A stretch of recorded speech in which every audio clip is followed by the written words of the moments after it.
Pada materi kali ini kita akan membahas ukuran pemusatan data. Ukuran pemusatan data adalah suatu nilai pusat atau central tendency yang mampu menggambarkan sekumpulan data. Nilai ukuran pusat data atau Fred merupakan nilai yang mewakili suatu kumpulan data, sehingga nilai tersebut harus memiliki sifat-sifat berikut, yaitu harus mempertimbangkan semua data dalam kelompok data, tidak boleh terpengaruh oleh nilai-nilai ekstrim atau pencilan atau juga disebut sebagai outlier, kemudian harus stabil dari sampel ke sampel, kemudian juga harus mampu digunakan untuk analisis statistik lebih lanjut. Ukuran pemutusan data itu terbagi atas dua kelompok, yaitu data tunggal dan data berkelompok, atau sering disebut sebagai data interval. Baik, kita akan membahas yang pertama adalah rata-rata atau mean. Rata-rata atau mean adalah ukuran statistik kecenderungan terpusat sama. Jadi rata-rata ada beberapa macam. Ada rata-rata hitung atau aritmatik, ada rata-rata geometrik, rata-rata harmonik, dan yang lainnya. Tetapi jika hanya disebut kata rata-rata saja, itu artinya yang dimaksud di sana adalah rata-rata aritmatik atau rata-rata hitung aritmatik. Nah, di dalam rata-rata tentunya juga ada dua, ada namanya untuk data tunggal dan nanti untuk data berkelompok.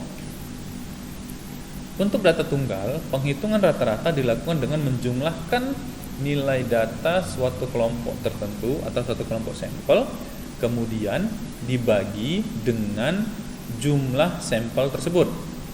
Jadi, suatu data kelompok sampel secara acak misalnya dengan jumlah sampel n, maka bisa dihitung rata-rata dari sampel tersebut dengan menggunakan rumus. Ya, rumus yang kita gunakan adalah X bar. X bar sama dengan 1 per n dikali dengan X1 tambah X2 tambah X3 dan seterusnya sampai dengan Xn, di mana n yang dimaksud ini adalah banyaknya data yang diberikan, dan ini nanti kita jumlahkan semua. Kita ambil contoh. Jika data diberikan bentuk seperti ini 4, 3, 5, 4, 6, 3, 6, 7, 8, 7 dan 8. Kalau kita diminta menghitung rata-ratanya, maka kita bisa lakukan.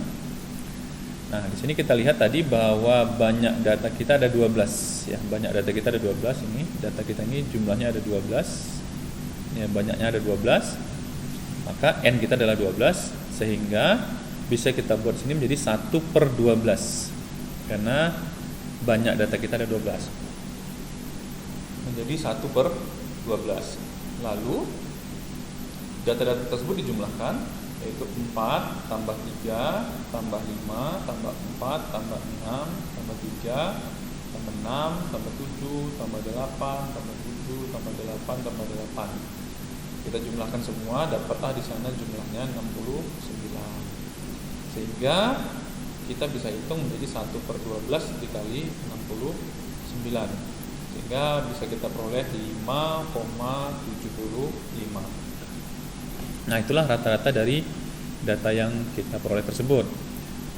Sekarang bagaimana kalau datanya berkelompok? Jadi data berkelompok adalah data yang disajikan dalam bentuk kelas-kelas interval. Jadi setiap kelas biasanya memiliki panjang interval yang sama. Jadi ada 3 cara untuk menghitung data berkelompok. Bisa menggunakan titik tengah, bisa menggunakan simpangan rata-rata sementara, dan bisa menggunakan coding. Nah, untuk kali ini kita akan membahas bagaimana dengan cara menggunakan titik tengah. Ini saya pilih karena yang paling gampang di antara bertiga, paling gampang dipahami, maka saya gunakan titik tengah.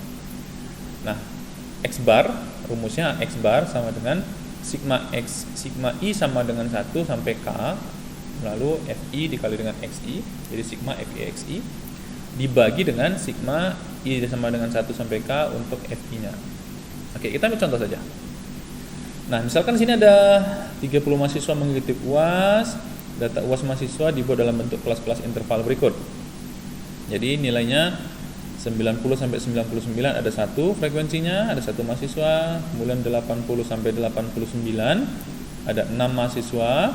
70 sampai 79 ada 9 mahasiswa. 60 sampai 69 ada 10 mahasiswa, 50 sampai 59 ada 3 mahasiswa, 40 sampai 49 ada 1 mahasiswa. Nah, kita diminta untuk menghitung berapa nilai rata-rata UAS mahasiswa tersebut. Kita bisa lihat di sini, maka proses penghitungan rata-ratanya dengan menggunakan titik tengah, langkah yang pertama kita lakukan adalah membuat tabel bantunya. Tadi yang diketahui adalah nilai UAS dan frekuensi. Yang diketahui adalah nilai UAS dan frekuensi.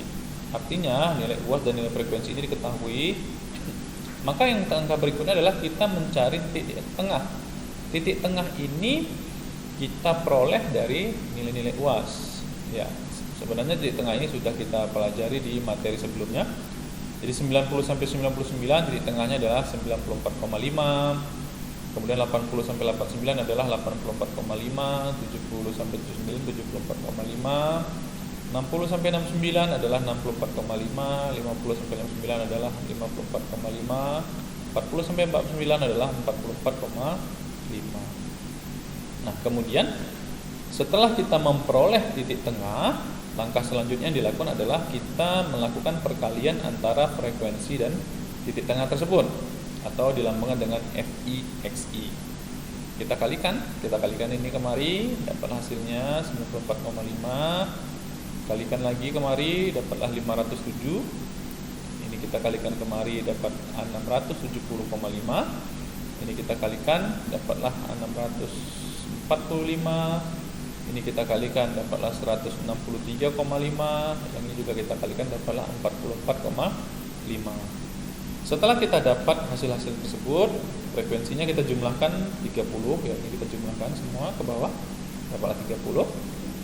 Dan juga demikian, hasil ini juga kita jumlahkan, dapatlah 2125. Nah, lalu dengan menggunakan rumusan tadi, yakni sigma FIXI, dan sigma FI, ya, maka FIXI-nya 2125 dan FI-nya adalah 30. Kita bagikan, dapatlah 70,83. Sehingga kita perolehlah nilai rata-ratanya adalah 70,83. Oke, mana kira-kira paham ya? Iya. Kalau begitu kita lanjut. Berikutnya kita akan membahas median. Ya, median juga bukan hal yang baru. Median adalah nilai tengah dari data yang telah disusun berurutan mulai dari paling kecil sampai paling besar. Jadi untuk menentukan median, langkah yang pertama adalah susun dulu datanya. Jangan datanya berserak-serak, tidak teratur, itu nggak boleh. Jadi susun dulu. Nah, untuk data tunggal, setelah kita susun, lalu kita lihat. Kalau jumlah datanya genap, maka kita lihat seperti ini contohnya. Ambil dua angka di tengah, jumlahkan, lalu bagi 2. Itulah dia mediannya. Tapi kalau jumlah datanya ganjil, langsung aja, berarti itulah mediannya. Gimana? Bisa ya? Oke, saya rasa bisa, tidak begitu repot. Nah, sekarang bagaimana median dengan data berkelompok? Median dengan data berkelompok, rumusnya adalah ME sama dengan XII ditambah N per 2 dikurang F kumulatifnya per frekuensinya dikali dengan P. Jadi XII itu adalah median, tepi bawah median. Tepi bawah sudah kita pelajari di materi sebelumnya. Juga panjang kelas juga kita sudah pelajari sebelumnya. Tapi tidak apa-apa, nanti kita akan pahami kembali. Oke, kita ambil contoh. Dengan contoh yang sama. Jadi kita punya 30 buah data seperti ini, dengan contoh seperti rata-rata tadi. Dengan contoh yang sama. Maka langkah yang pertama adalah kita cari frekuensi kumulatif. Frekuensi kumulatif itu diperoleh dari penjumlahan hasil frekuensinya. Kita ambil contoh. Ini kan frekuensi masih 1 ya, masih 1, maka frekuensi kumulatifnya juga 1. Di sini frekuensinya ada 6, sehingga 6 tambah 1, ya hasilnya adalah 7.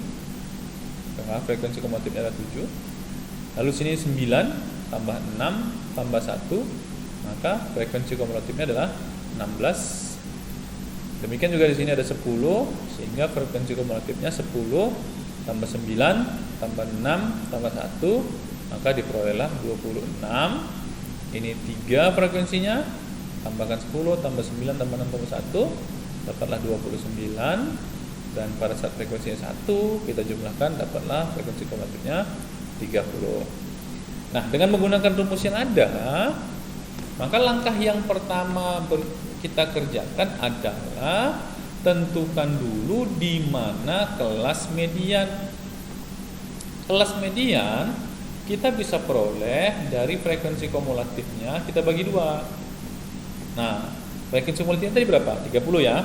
Ya, ini 30 jumlahnya, maka bagi 2. 30 bagi 2 adalah 15.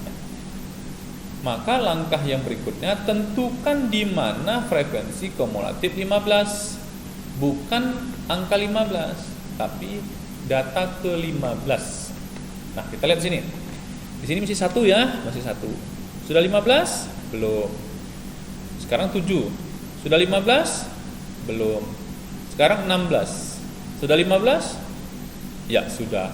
Artinya kelas median berada di kelas 3. Nih, kelas 3 ini. Inilah kelas mediannya.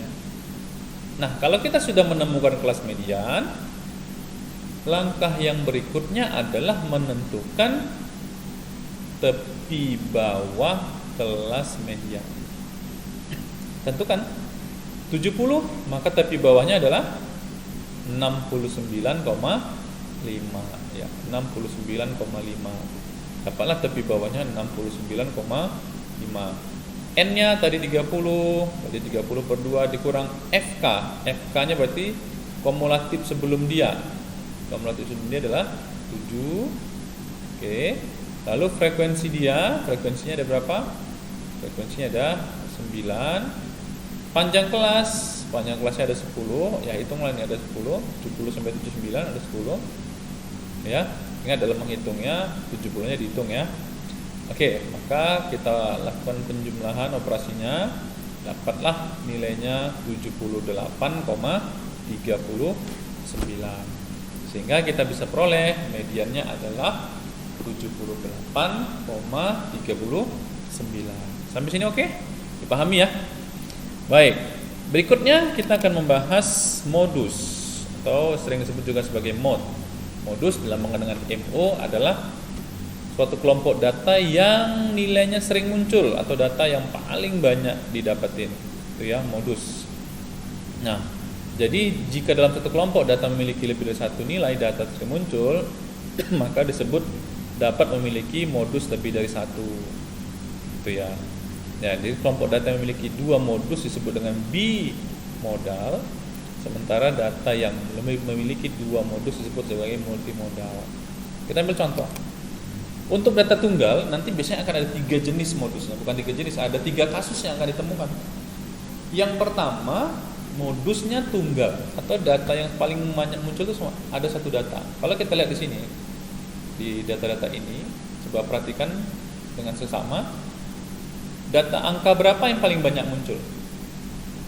Iya, yang paling banyak muncul adalah angka 6. Ya, sebanyak 4 kali. Maka modusnya adalah 6. Paham? Nah, sementara kalau kita lihat data di sini, yang paling banyak muncul yang mana? Perhatikan. Yang paling banyak muncul?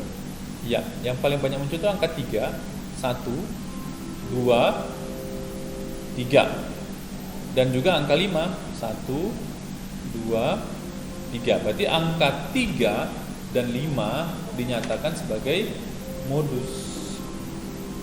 Bisa dipahami? Kalau tadi katanya bimodal ada 2.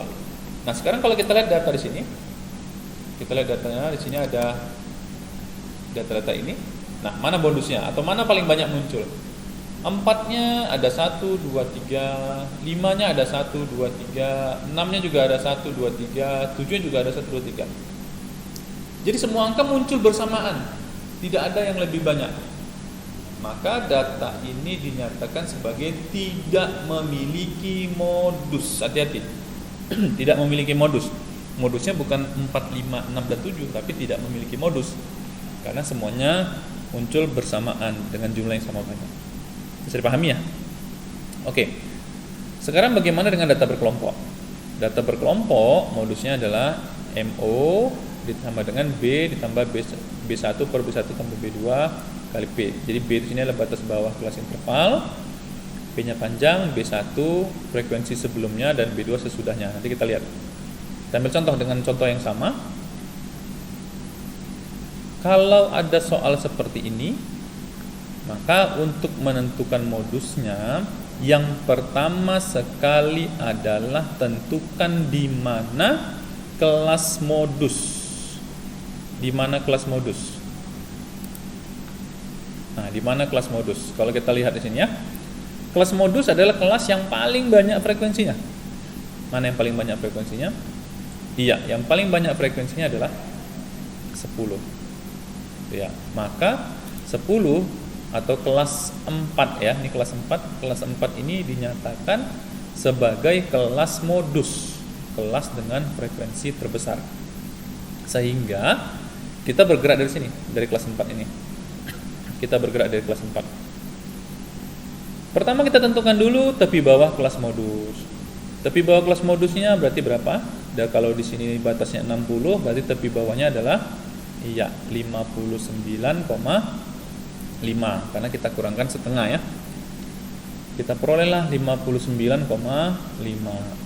Lalu B1 itu adalah frekuensi di kelas modus. Ini kelas modusnya. Frekuensi di kelas modus kita kurangkan dengan frekuensi di kelas sebelumnya. Itu B1. Bisa dipahami? Frekuensi di kelas modus kita kurangkan dengan frekuensi di kelas sebelumnya. Berarti 10 kurang 9 sama dengan 1.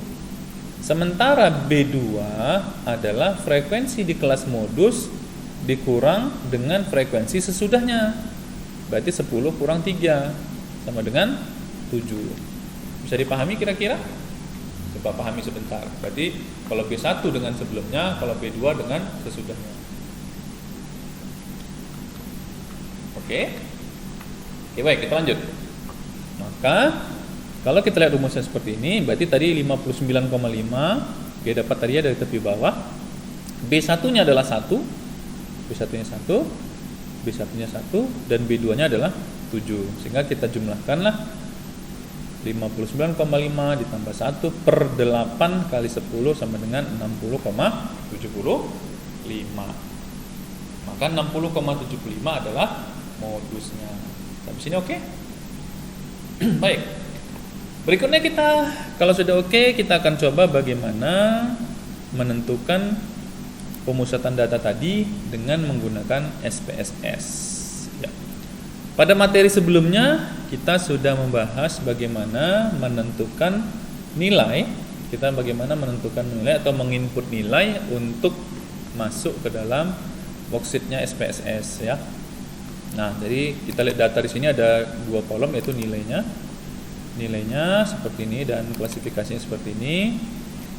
Saya ulang sedikit mungkin. Jadi minggu lalu kalau baik, selanjutnya kita akan mencoba bagaimana menentukan pemusatan data dengan menggunakan SPSS. Di pertemuan sebelumnya atau di video sebelumnya kita sudah membahas bagaimana cara menginput nilai, ya, menginput data yang ada dan membuat variable view. Di sini ada 2 variable view yaitu nilai UAS dan sebelumnya kita sudah ubah menjadi nilai. Nah, kalau kita lihat di sini sudah ditransform ya, sudah oke nih. Ya, sudah oke. Nah, di pertemuan sebelumnya juga kita sudah menentukan intervalnya ya. Ini nilai-nilai yang ada. Jadi ini ada, dia sudah susun dari nilai paling kecil sampai paling besar dan sudah oleh SPSS sudah direntangkan atau diintervalkan bentuknya seperti ini ya. Sudah diintervalkan. Nah, sekarang kita akan melihat atau menentukan bagaimana menentukan mean, modus, median.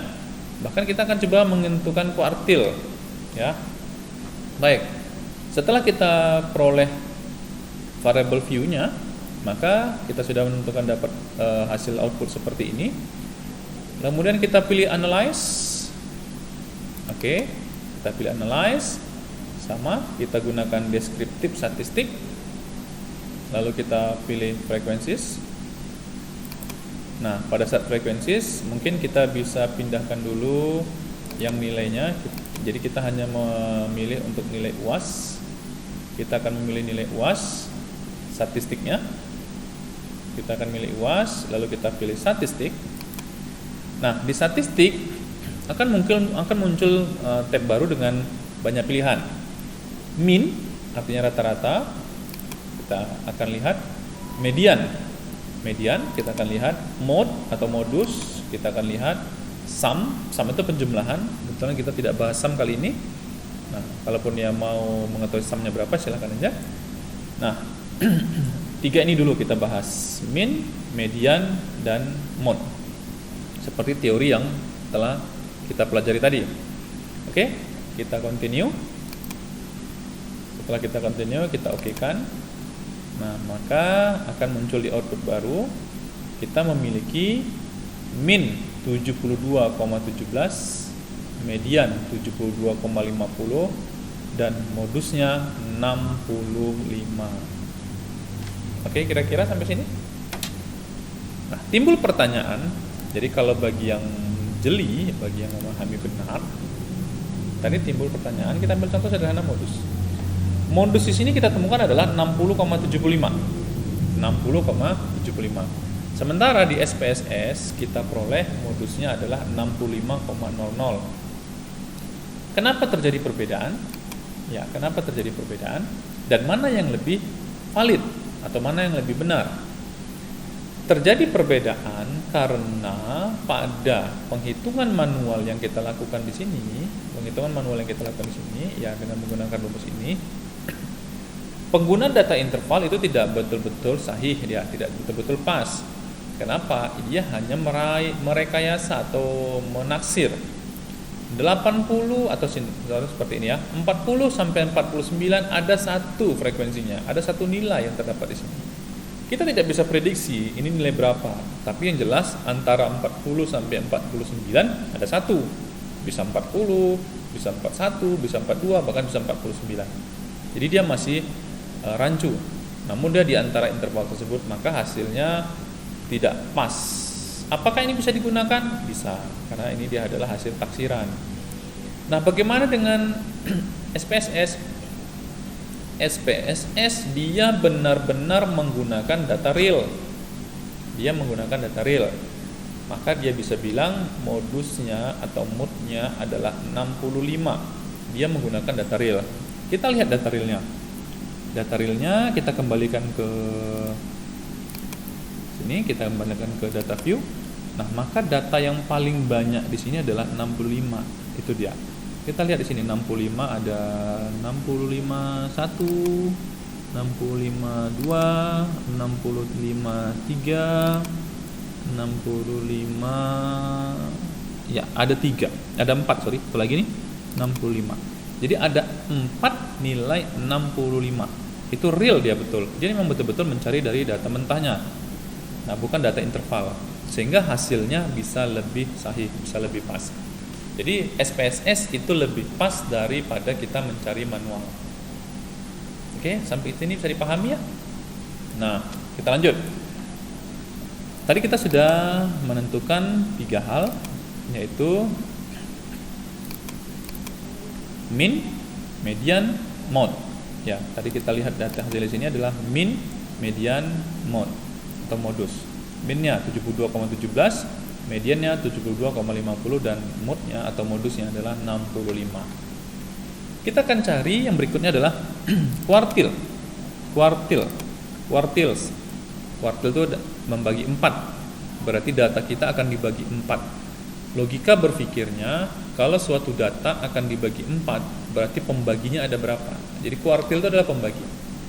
Ya, pembaginya tentunya ada 3. Ini saya buang supaya kita fokus ke kuartil. Oke, kita lihat. Nah, dia ada pembaginya ada 3. Ada yang pertama Q1 atau 25%, Q2 50%, dan Q3 75%. Maka Q1-nya adalah 65,00, 72,5 itu untuk Q2, dan untuk Q3-nya adalah 80,25. Itu kuartil. Jadi kuartil itu membagi 4. Jadi pembaginya ada 3. Jadi data ini dia bagi menjadi 4 bagian. Jadi pembaginya ada 3. Itu yang disebut dengan istilah kuartil. Lalu ada juga kalau kita lihat di sini yaitu cut point for blank blank blank atau PC equal groups. Jadi kita mau membagi berapa? Silahkan. Nah, mau bagi 10, maka isilah dengan 10. Kalau kita mau bagi 2, isilah dengan 2. Kalau misalkan kita mau bagi berapa ya? 4 misalnya. Ya silahkan. Nah, misalkan kita bagi 4. Kita lihat. Kita akan membagi 4, berarti pembaginya ada 3. Sama dengan kuartil. Gitu dia, karena membagi dengan 4. Tapi kalau misalkan kita mau bagi jadi 10, ya silakan aja. Berarti kita tinggal buat isi di sini dengan 10. Berarti pembaginya ada? Iya, ada 9. Kita lihat pembaginya ada 9. 1, 2, 3, 4, 5, 6, 7, 8, 9. Ini salah ya, kok malah jadi 11 ya? Jadi apakah ada yang salah pencet ya? Oh, tadi kuartilnya tidak kita buang. Oke. Kita cek kembali. Iya, kuartilnya tidak kita buang. Tapi kalau kuartilnya kita buang, nah maka dia ada, ya ini dia 1, 2, 3, 4, 5, 6, 7, 8, 9. Ada 9 pembaginya. Bisa dipahami? Oke. Mungkin di situ ada satu lagi. Kalau kita lihat, yaitu sama aja sih sebenarnya persentil itu membagi 100, sebenarnya sama aja. Kita mau bagi berapa? Oke, sampai sini bisa dipahami? Oke, baik. Kalau nanti memang masih ada yang belum dipahami, silakan boleh diajukan pertanyaan. Selamat dipelajari kembali. Semoga bisa dipahami dengan baik. Terima kasih atas perhatiannya. Assalamualaikum